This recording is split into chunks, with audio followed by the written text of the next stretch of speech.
Ho, ho, ho.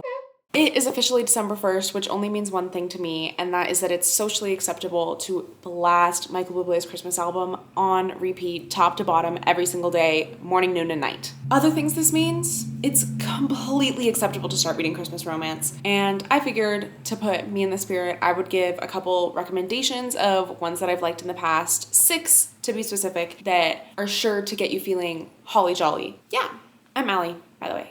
Okay, let's start strong. Window Shopping by Tessa Bailey. This is a beautiful Grumpy Sunshine romance where Stella is our grumpy heroine and she dresses windows. So like all of the fun things that you see in Christmas windows and the mannequins like posed and whatever. It's her artwork. And then the sunshine is Aiden and he loves wearing bow ties. But you know, lines start to blur when she starts dressing his windows and undressing him. Duh. This book is actually so good, and Aiden, the man in this, is just a 10, which is weird for me to say because he literally wears a bow tie the whole time, I think. Next we have a little novella, Below Zero by Hazelwood. This is the 3rd novella in the STEMinist novellas. Hannah, our heroine, she is an aerospace engineer at NASA because this is an Hazelwood book, obviously. She ends up getting stranded in Antarctica, obviously. And the only person that's willing to save her is her longtime arch nemesis, this guy named Ian. I think he's a ginger. There's misunderstanding, rivalry, and an Antarctic backdrop. That's why this is on here, because of the whole Antarctica thing. So not necessarily festive or anything, but it is just like blizzarding the whole time, and I felt like that was really topical and festive. Okay, next we have another novella, also by Hazelwood. Jeez, why do I just love her so much? This is the first book in the Under the Mistletoe collection, Cruel Winter with You. This book is so ridiculously good for only being like 72 pages long. This is best friends to some sort of falling out / enemies to lovers, and then they end up at this like holiday dinner together, I think, and they get blizzarded in, obviously, and they basically just have to like work through everything because baby, it's cold outside.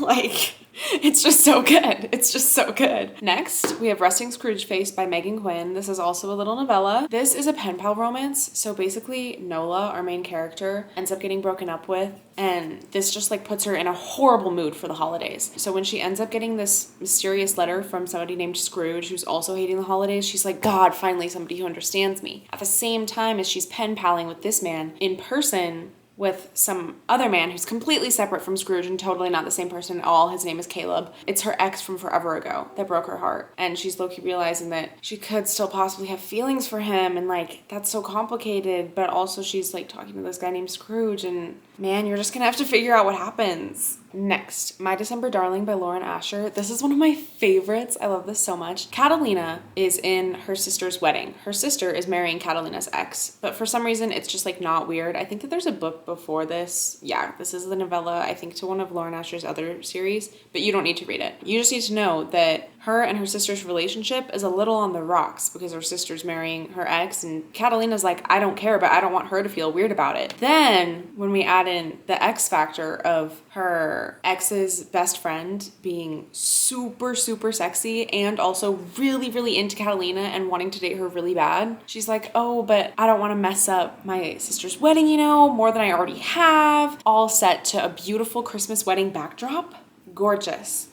Lauren Asher ate with this. Lastly, we have The Most Wonderful Crime of the Year by Allie Carter. This is so fun. Literally, I think the description compares it to like Knives Out, but set at Christmas and rom-com-y, and that's exactly what I would use to describe it. We have Maggie, who is a mystery writer, and she's been a huge fan of this author named, what is this author's name? Eleanor, for the longest time. And she's also rivals with this other writer named Ethan. She writes cozy mystery, he writes thrillers, and they both end up getting invited to Eleanor's house for Christmas, which is really weird. At first, you know, they're fighting and they don't like each other. She has preconceived notions about him. He has notions about her.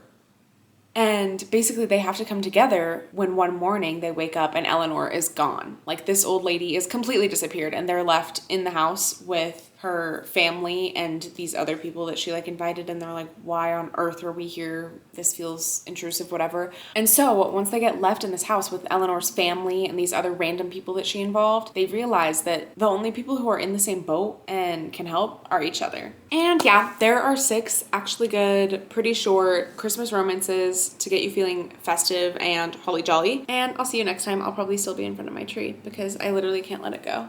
It also just like has, can you guys see that? That is baby me, which feels kind of egotistical that my baby pictures are on my tree, but I just think it's like so funny.